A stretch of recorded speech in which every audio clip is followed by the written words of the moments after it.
Hi, everybody. Welcome. This is Artist to Watch Class of 2021. My name is Laura, and we are joined by Cam Obi today. Cam, thank you so much for taking the time to speak with us today. Before we get started, I wanted to give everybody a little bit of background as to who Cam is. So even those that may not be familiar with your name right away are familiar at least with some of the songs that you've produced. So just for a little bit of background, Cam is an artist and producer who's worked on songs like Isaiah Rashad's Free Lunch, SZA's Doves in the Wind, which is one of my favorite SZA songs of all time. And you've worked on albums like No Name's Telephone, Chance the Rapper's Acid Rap, and Vic Mensa's Internet, just to name a few. That's just the tip of the iceberg. So what was the deciding moment when you realized, I want to do more than produce songs for others and started working on ideas for yourself? I would say the specific moment was what happened. It happened in 2013 after Chance the Rapper's Acid Rap came out. I was still working on Vic Mensa's. I was still working with Vic Mensa on his follow-up project at the time, which actually never came out. But it was around that time because they were both on tour, and I was creating ideas for them, and none of them were around, neither Vic or Chance. So I remember being at my apartment in Chicago making these ideas, and I was like hearing things on them, like I would make a beat and I would hear a hook or something. And usually I would show it to them and I'd have them like do it. But since no one was home, well, no one was in town, I had to do it myself. And so I would just do little references and I would show them to I ended up sending them via email to Vic, I remember. And he was so impressed with it. Like, well, first of all, I didn't even know it was me. He's like, "Oh, who'd you get to sing the hook part?" And I'm like, "Oh, that's me." And he was like, "What the fuck?" And then eventually one day he just when he was in town, I saw him and he was like, "Bro, like I don't know what you're doing, but you need to like you actually sound good on these." Because I kept showing Gotta him be on more. this, yeah. Yeah, so he's like, "Yo, you have to stay on this song." And he's like, "What are you might as he's like, what are you doing as far as like making you need to make your own record. You need to save these for yourself." Basically what he was advising me to do. And so yeah, so I already wanted to before that, but I didn't have the confidence until that day, you know. Yeah. And what was I gonna say? That's kind of what Uh it took, is just you had the initial thought before, but it just took somebody like reassuring you like, yo, you should really be on this stuff and kind of just exactly. do it yourself. Yeah, and somebody like him who I respected, him and Chance both really dug what I was doing. Um, really everyone I showed in the Chicago scene pretty much encouraged me. They all had that same reaction. They were like, "Oh, like that's you?" Like nobody knew that I could do that, not even me. So yeah, it just took that to kind of nudge me. And then what solidified it was the whole realm of possibilities that were opened up for me to be able to just really get my vision out however I want to. Because usually as a producer, your vision is you have to merge it with the artist's vision, and sometimes you have to subjugate it to the artist's vision, because that's just your job. But so, and I didn't always like doing that, honestly. Sometimes I feel like, because music is my thing. Like I live it. Yeah. I've made all sorts of sacrifices for it. And and also I've been DJing since I was 13, so I know what people like also. I'm not just one of those people that's stuck in the studio. For sure. uh, but you know um, with that being said, like I'll just see things a different way, Yeah. than the artist. And that And was actually, sorry, I didn't mean to cut you off. That no, was okay. actually going to be one of my questions for you is, Mhm. how do you navigate creating a song for someone else versus creating a song, or in this case, a whole album, for you personally? I mean, well, I will say that, okay, it's a big challenge to make an album for myself. Specifically, I don't know if it's because of my first making it for myself, but one plus side is that, like, I don't have to sell any ideas to anybody. I could It's just me, so it's like I get to do, be as crazy as I want to be. I get to go as out there as I want to go creatively, and that's fun about it. But one thing I didn't notice, I started to relate to a lot of artists that I worked with in the past. Like there's this part about being an artist, like you're putting yourself out there, right? Yeah, it's a And very vulnerable thing to do. yeah, absolutely. Like you can be ridiculed, you can be humiliated, people can not like you for who you are and stuff like that. And so when met when I was met with that same thing, excuse me, I understood artists a lot more because I was like, oh, this is why I would butt heads a lot of times creatively with artists, is because I'm, as a producer, I'm not putting myself out there, you know. Right. So I don't really care. I'm not really thinking about what people think, like that. But when I'm an artist, it creeps into my mind, and I'm like, holy shit, this is scary. You know, it's like, damn, what if this doesn't work? What if I'm looking like a fool? You know what I mean? Yeah. Because And now it's you. You're the like you're not so much behind the scenes. It's like you're just the face of whatever you're putting out. absolutely, absolutely. And there's nothing I can hide behind. As a producer, I can hide behind Mhm. an artist. Just point at him like, hey, it's his fault. If it's whack, it's Yeah. him. But as an artist, it's all me. And I guess that was a humbling moment for me to realize that, because I was like, okay, I understand artists a little bit better now. Like I understand why they're thinking the way they think. But you know, I still have to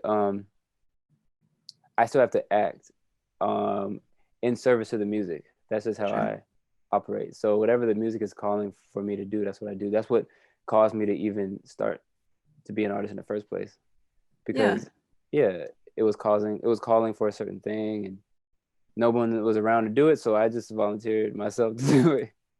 And you know, so You get a lot despite more that, creative reign, like you said, to really just translate your vision and what you want to say instead of leaving it up to the artist and whatever they interpret it to be. yes, absolutely, absolutely. And yeah. Did you, initially when you started transitioning from being a producer, which is a little bit more, like you mentioned, behind the scenes, to now being kind of the artist and being front and center, how did that Yes. affect your creative process? um well, okay, because I used to spend all my time making beats, Hmm. you know, all the like all my time was spent making beats or doing something related to making beats, like some studying music theory, you know, practicing guitar, practicing piano, whatever, um, studying composition, all this non-vocal music stuff. Once I started to become an artist, I started to spend long periods of time where I don't even make a beat at all, you know, for like a long time, for months at a time, sometimes, yeah, for several months at a time, because what I'm doing is I'm focusing on writing, you know. Yeah. I'm focusing on warming up my voice or learning my voice, you know, and experimenting with my voice. Like a lot of times, because I had realized once I started to this album, I was like, damn, this album itself is like a journey in itself to create it, because it's like a big challenge for me, you know, because I'm like, I'm like stepping into something I've never done before. I'm stepping into unknown territory. But I can handle it because I've been producing artists for so long. Like there's been times where I've actually had to coach artists, you know, to get the best out of them. So I figure if I can get the best out of an artist, I can get the best out of myself. Right, of But course. you know, but yeah, so that's one of the big things that changed, because in the beginning I had to learn how to write a song. You know, I had to learn how to properly write a song, and you know, I knew what a good song felt like, um, but I didn't necessarily know how to do it, you know, myself. Yeah. So I had to basically spend a lot of time just.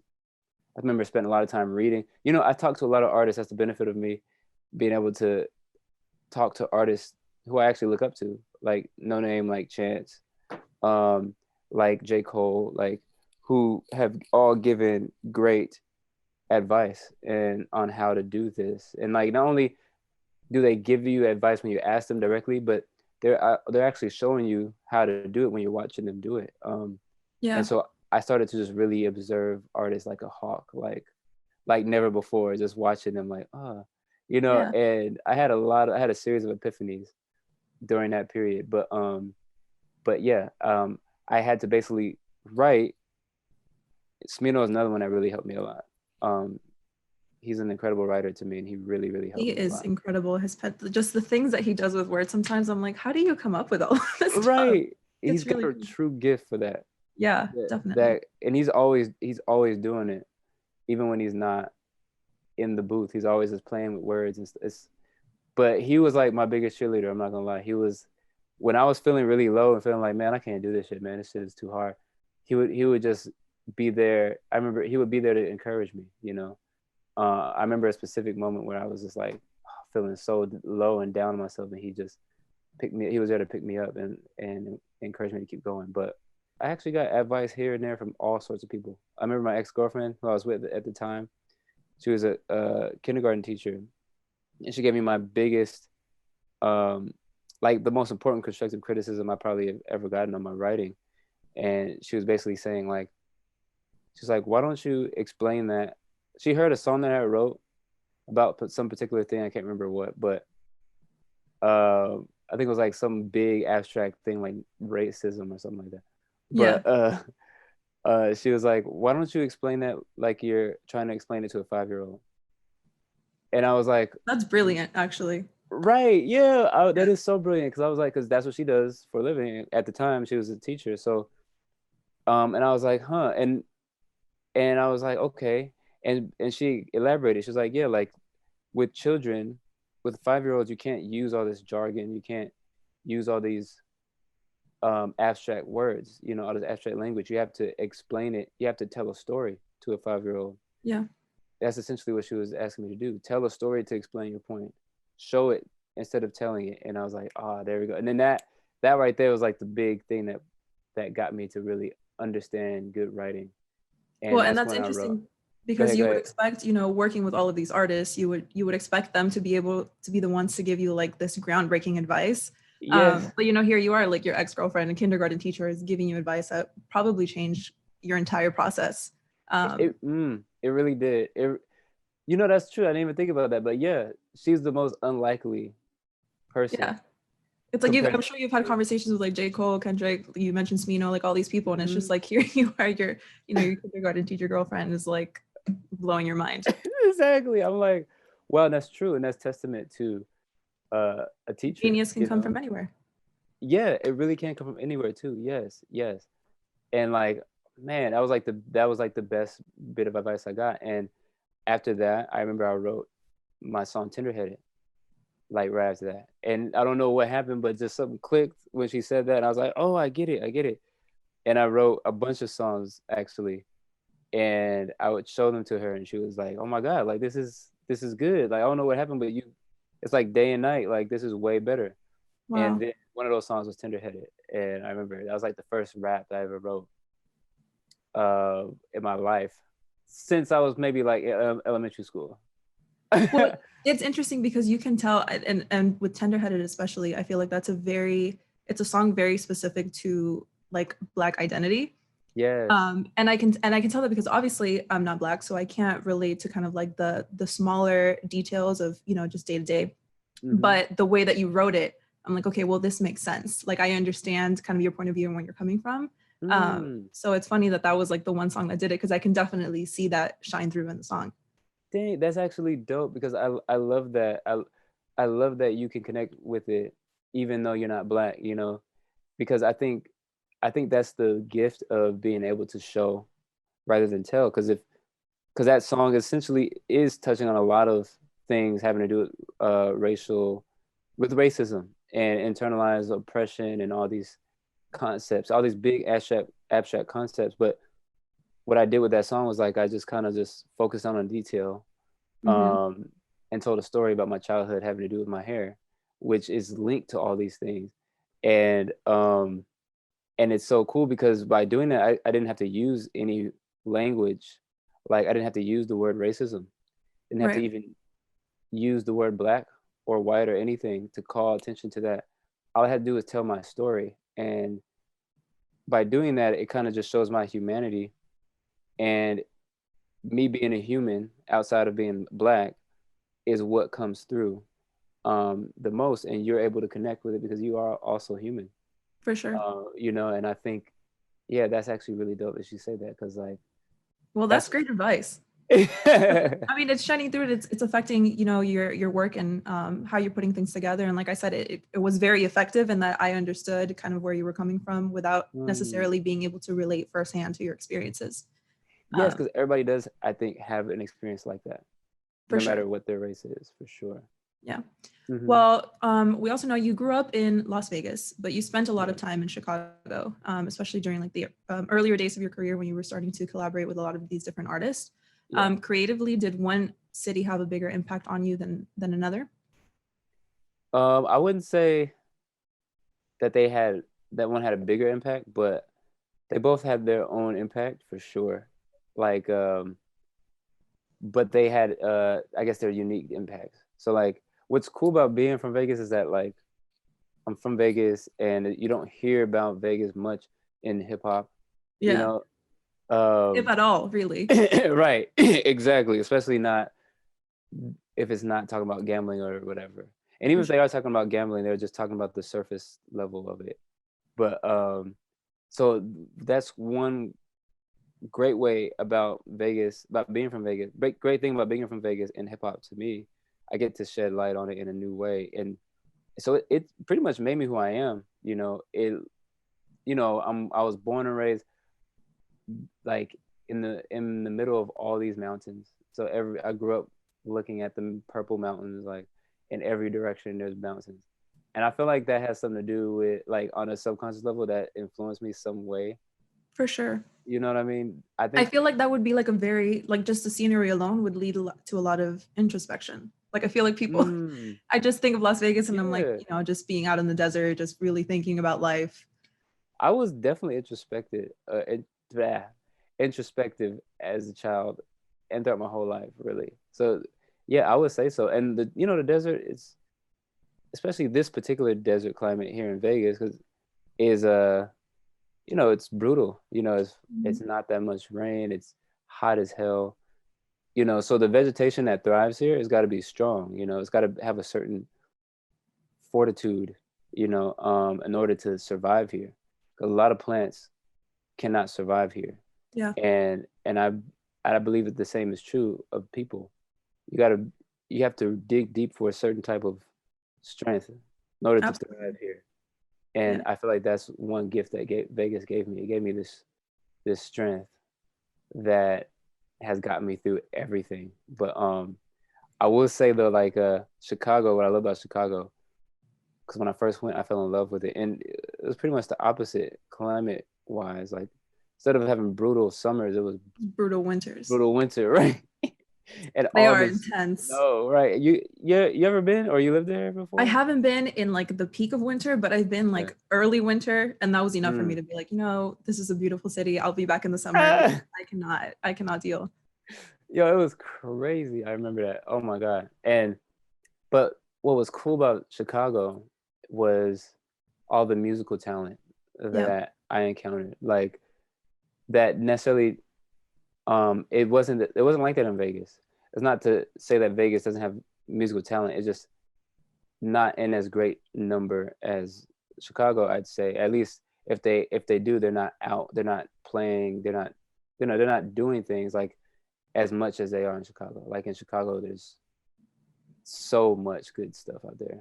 yeah, and I feel like, especially with you know the core group of collaborators that you had early on, including No Name, including Chance and Vic, Hmm. do you feel like your sound kind of developed off of the same things that they were doing, or do you feel like it's kind of the opposite way where maybe your sound influenced what they had going on?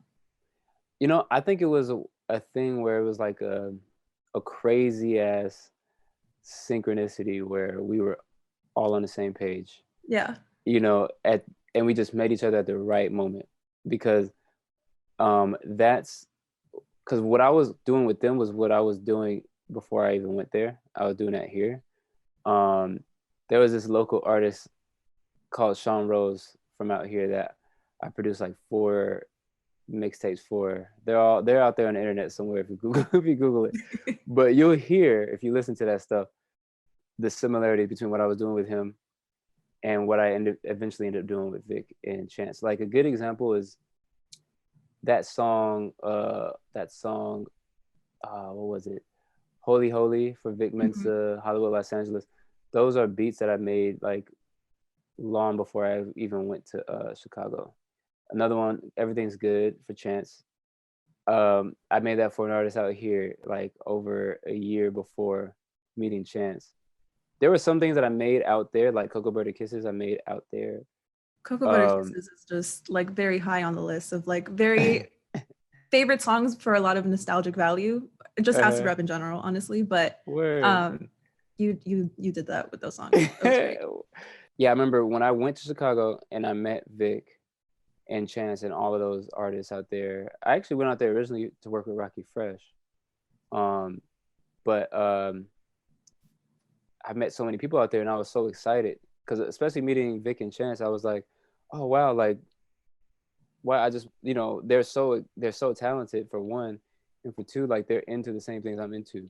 So it was Right. like my opportunity to show them like what what what I've been doing and also to kind of like because I knew that they would like it because like I knew it was up their alley, but also to create new things with them, because I had never worked with people like as talented as them before and as dedicated to the craft as them. Um, and of course, Sabo was another one I met early on, and No Name and Smino. Actually, I met Smino before he was even really rapping.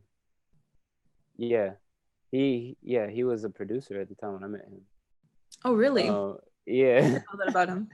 yeah, he's a musician and everything, and he credits me with being the person who encouraged him to rap. Like he every time he sees me, he's like, "Yo, Cam, you're the reason why I'm rapping right now." And I'm just like, I don't remember the conversation, but he Well, insists you that it must have was said me. some real shit because obviously he's out here killing it now. So Yeah, it's so cool. But yeah, so meeting them, I just was meeting these people who were extremely talented, and I felt like all the years of working on my craft that I spent before that, um, I was finally met with like my match. People creatively who I yeah, can like, we're into the same things you were and kind of were able to bounce off yeah, ideas. absolutely, absolutely, and like, because especially like the whole, wanting to experiment really is all very experimental. But I remember a long time ago wanting to um merge like soulful hip hop in some way with trap, or in soulful R&B or soul samples and whatever. Um, Soul and trap. Like I was just had this I had years ago this idea to move them to merge them together, and I wasn't the first one. Like there's plenty of people who are doing this before me. Like a lot of the TDE producers. Like with Mhm. one of them, I'm friends with, named Tay Beast. We were experimenting a lot. We made Hollywood Los Angeles together. Um, and originally uh, that was for Kendrick. Kendrick made a Well, song to that beat before Vic, but he didn't end up using it. But we were already doing this thing where we wanted to take trap drums and do like this soulful thing on top. And I took it a little step further when I met Chance and Vic and did Cocoa Butter Kisses, because like that was essentially what I was trying to do. I was trying to make something soulful, but with a bounce to it, similar to a trap beat. yeah, it's But with definitely a I think a song about romance to a point, yeah, but it isn't as pretty as a song about that should be, which I think is one of the things that I mm, appreciate about it because mm, it's not pretty. Sometimes love isn't pretty. Sometimes it's very toxic, and I think that sometimes yeah, um, it was a good translation of that. mm. That was a lot of fun. But I like that you take that from it. Yeah, because I didn't think of that either. But it's such a sweet song lyrically, Yeah, especially with the hook, and then but the way that it sounds is like kind of rough and it's kind of like gritty. for sure. And yeah, That's the word. Yeah, gritty. yeah, The yeah, perfect word for it.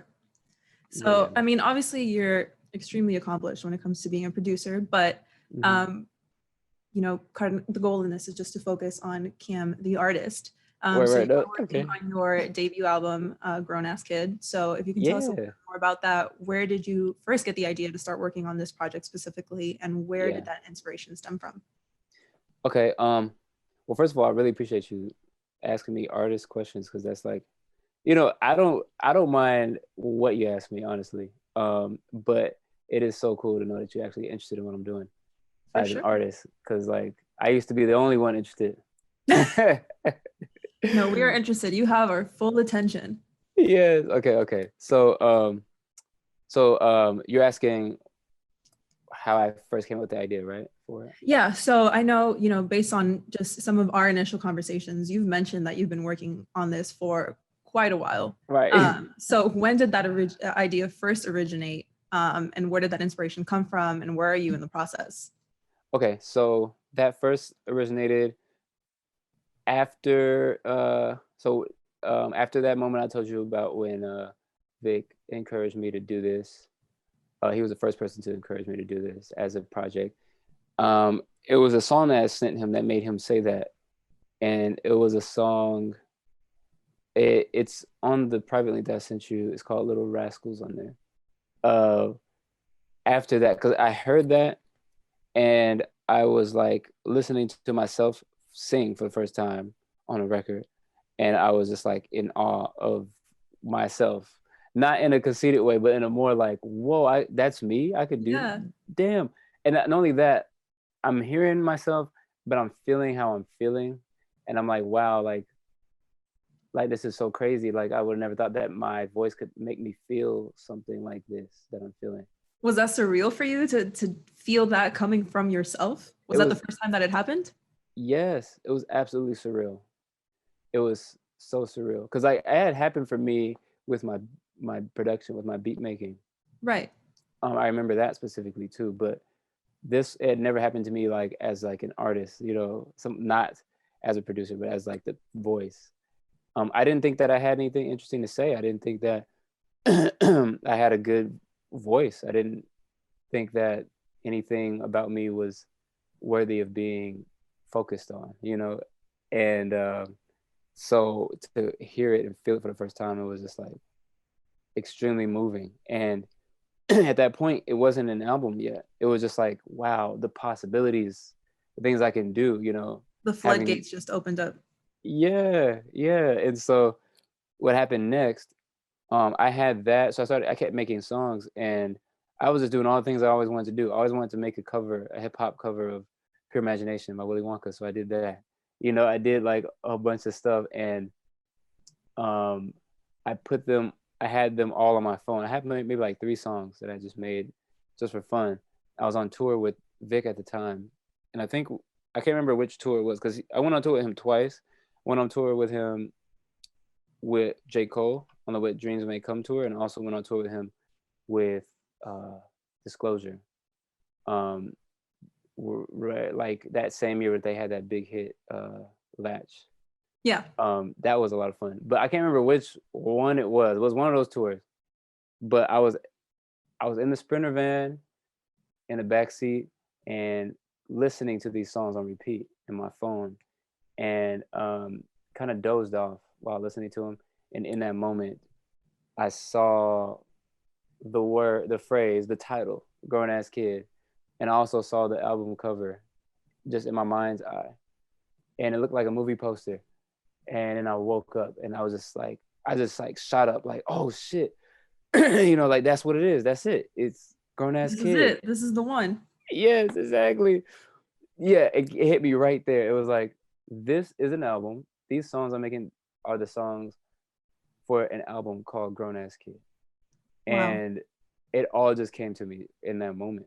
And then I was like, okay. So now I was super excited. And essentially over the time I started to flesh it out, and I realized, so when I was a kid, this album has allowed me to reclaim all these things that I lost from my childhood. So one of them was like the love of storytelling. Like when I was a kid, I used to love writing stories. In fact, before I got into music, I wanted to be an animator. Like I wanted to, because I love to draw, and Yeah. like so like my greatest like dream was to bring my drawings to life, through animation. And And that's so, it's interesting that you say that, because okay, that was actually going to be one of my questions to you. mm, Like you mentioned, you sent us a private link, so you were very gracious to let us listen to the full album. yeah, I went on a long drive and I put it in the car. Okay. And I have to say, like the whole time that I was listening, I'm like, this feels like I'm watching a movie, like just in my head while I'm listening to Wow. it. Yeah. So it's really interesting that you mentioned that was the goal with the cover art. Um, Yes. you know, there was a lot of reasons, especially because it was so narrative driven. But I also noticed in some of the songs you included like actual audio from cartoons, like Mm-hmm. you know, different cartoons, different oh my god, video games. Yes. Yes. Video Um, games. Yeah. so was that the Love inspiration that. for that? Just, you know, your early interest in animation, or did that stem from somewhere else? Um, a little bit of both. Yeah, I would say so. A little bit, little of it came from my interest in animation. And like I'm very into animation, like more than the average person, like by far. But so I just know all these little geeky things that I'm not supposed to know because I'm not an animator, but but I know these things. So I remember that song "Sunny Days." At the end of it, there's this little part where all these cartoon sounds come in, and so that part when I was making the song. So here's another interesting bit about my process. Um, no, this took a while for this to develop, but eventually I got to a point where the way that I describe it is like I'm able to listen to the song like, but really listen to the song like treat the song as if it has a consciousness of its own and listen to what it's saying as I'm making it. Like the spirit of the song communicates, and this is just how I see it. It communicates and it tells you what it wants, and it tells you what it doesn't want, and it just tells you what it needs. And it's like a plant, and you give it what it needs, and so that it can become what it's meant to What it's supposed become. to be. Yeah. Yeah, like I think of it no different than a human like comes into this world for a purpose. Same with songs, they come into this world for a purpose. So anyway, this song, when I was working on it, once I was almost done with it, it told me like I just got the thought, and it was like we need cartoons on this ending part, and they need to be specifically from the Hanna-Barbera era, like Flintstones, Jetsons, Rocky and Bullwinkle, which is like Warner Brothers, but that still counts. Just like cartoons from the 50s and Hmm. 60s. No Hey Arnold, no Nickelodeon, nothing like that. No, we need specifically this. And And why is that? What was it about those cartoons specifically that needed to be on the song? man, the Or way is it best just way like the vibe that you were going for? yeah, I would say it's kind of like the vibe. Like there's a certain feeling that I'm scanning for when I'm working on it, and those particular cartoon sounds have that feeling, and and the ones after that don't. They have a different feeling, but the one that Yeah. I'm looking for is only present in those. You It's like a know, very retro type of nostalgia because it's nostalgia nonetheless, no matter what cartoon it is. But like yes, that series, like you mentioned, like the Jetsons and the Flintstones, like, that's very, yes, very retro. It's like a very specific time period in life. Um, yes. It's before our time, even like yeah. it's like our parents' time, our grandparents, even like Tom and Jerry and shit like that. Like it's interesting, but I think that's what's cool about it because even though it's before our time, it's a thing, it's a relic of the past that no matter what age you are, like you will be able to connect to it in some Hmm. way.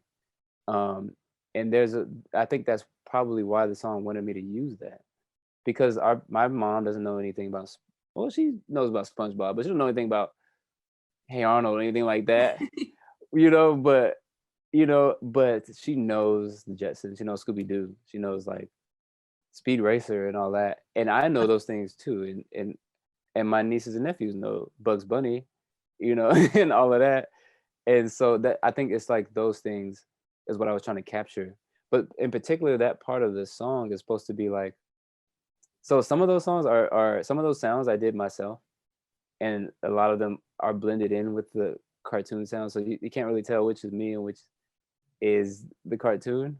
Well, you had a lot of moments yourself that you also did like some narration. So you were just, this is a Yeah. story about, Cam. I thought that Yeah. was really cool because it just lends to that whole theme of it sounding almost like a soundtrack to a movie because it's really taking Yeah. you on a journey while you're doing it. Yeah, yeah. And so, yeah, so that part, like, it was supposed to. I want it to feel like you're going through like this tunnel. Like I want it to feel like you're going through this, like the movie Willy Wonka and the Chocolate Factory, when Hmm. they're going through that tunnel on the boat, and it's just like this big overwhelming experience. It's like I think it's a tunnel of terror or whatever, but it's real scary. It's all this stuff going on. You don't know where it's coming from, and it's just like really overwhelming. Yeah. That's that's what I wanted that part to sound like or to feel like. Uh, and then by the end of it, it's just like, you feel like you just been through God knows what. It's A like what the hell journey. just happened, right? It's been a But journey. yeah, but yeah. Nice. Well, one of the other reasons why, I felt like it was very movie-like is Hmm. it's based a lot on a big narrative. Every song that you're Yes. in, you're exploring different themes, but kind of how you mentioned earlier, you're doing so in a way where it's relatable to everybody listening, even though they may not specifically relate to that particular experience. Yes. So it's really great in that way because I feel like it's very easy to put yourself in whatever scene it is that you're trying to convey with a particular Mm, song. But what is kind of the main takeaway that you want when people are listening to your music or listening to this album? What is it that yes. you want them to take away from it? Well, because there's a lot, but I would say if I could reduce it, because the purpose of me telling my story in this way, um, I'm like I'm like telling the story of just how I got to where I am in my mind and just in my life now, and that was a series of that was a series of falling down, like failures and successes. That was a series of uh moments of self transcendence, like moments where I a certain part of me had to die in order for another part of me to be born and to come through. And um it's ultimately a story of that, and it's a story about me finally transforming and coming into my actual purpose in life, Yeah. It's coming of coming age into story. right, right, All exactly, the right. obstacles along the way. Like I said, you were talking about very specific like love and loss, things that are Yes. very general, but the way that you do it, it's very specific to you, but it also allows the listener to kind of be like, oh yeah, I can relate because I've felt this before, or if I haven't felt it, you say it in a way that it's very easy to kind of understand where you're coming from. Yeah, and that's the purpose. That's what I want people to walk away from, like from each individual song. Like, so by being able to relate to something, a story I'm telling, it it can cause you to go inward, and it causes you to go inside your life and to reflect, and maybe my story gives you a new perspective on that experience. Um, the thing is, I want people to be doing this work, this internal work, and I want them to be I want to make pop music that doesn't seek to distract you from that. Like a lot of times it does seek to distract you from this inner work. I want Yeah, it to actually make you encourage you to do it, encourage people to go in and to emerge, like, or to become inspired to become a better version of themselves. for sure. Um, that's really like what I want the music to do. That's like that's really what I want this whole journey to do. Like, I mean, this whole album to do is to like cause people to initiate that journey within themselves that I underwent, so that they can become their best selves. Because I feel like that's my way of contributing to the world. I think um, is by using music to to kind of help inspire people to just transcend themselves. And I believe that it's possible to do that. And because I'm like, well, the way I look at it, why go and try to save the world when you can just um, create something that can inspire people to become their best selves so that they can go and save the world For sure. together, and so I think that's more practical. I think that's a lot less pressure, to like save the world on all by yourself. Save the world one person at a time. Yeah. Yeah, so Yeah. that's kind of like what I want. There's many other things, but that's kind of what I want. Well, no, and that's great because I feel like, you know, for different people, music has different purposes, and a lot of it is to escape. Sometimes you just want to put something on and just not think about life, especially I think after the year we've had, it gets a Right. little intense sometimes, and you want it to be an escape. But at the same time, I think for me, one of the things that music does for me is just give me those moments where I can look in and not Mm, necessarily, you know, change my whole persona, but it really allows mm, you to revisit either times that are special to you or just reflect on certain situations that have happened to you. So it's interesting that that's kind of like the goal that you want, is just to be a little bit more introspective, to be able to yeah. relate to some of these moments that you're talking about. But ultimately, like I said, it's really fun to listen to. Also, it's kind of a journey. So it's just really interesting how you were able to combine those two things. I really enjoyed the album, and I'm really excited for everybody to get the opportunity to listen to it as well. Yeah. So I have some faith that we're going to be listening to it this year. Is that something Mm. that we can expect in 2021 for it to release? You know, one thing you can definitely expect, I can guarantee, is there's an album that I produced all the way through for an artist called Reggie Snow. And it's like some of my proudest work to date, like that I've ever done for another artist. Um, you know, I haven't really been this involved with the project since I did Telephone with No Name, and I'm even more involved with this than I was with that. Um, because I'm actually like, as an artist, I'm like featured throughout the album on most of the songs. And That's awesome. so yeah, so like in the meantime, I'm hoping that people who are looking forward to my project, that they find that this album is like a full length album. Uh, they find that this album can suffice for now while they wait on this on my solo project. But yeah. Well, I am a huge fan of Cam the artist and a huge fan of Cam the producer. So whatever you are Mm, giving us in 2021, I am hyped for it.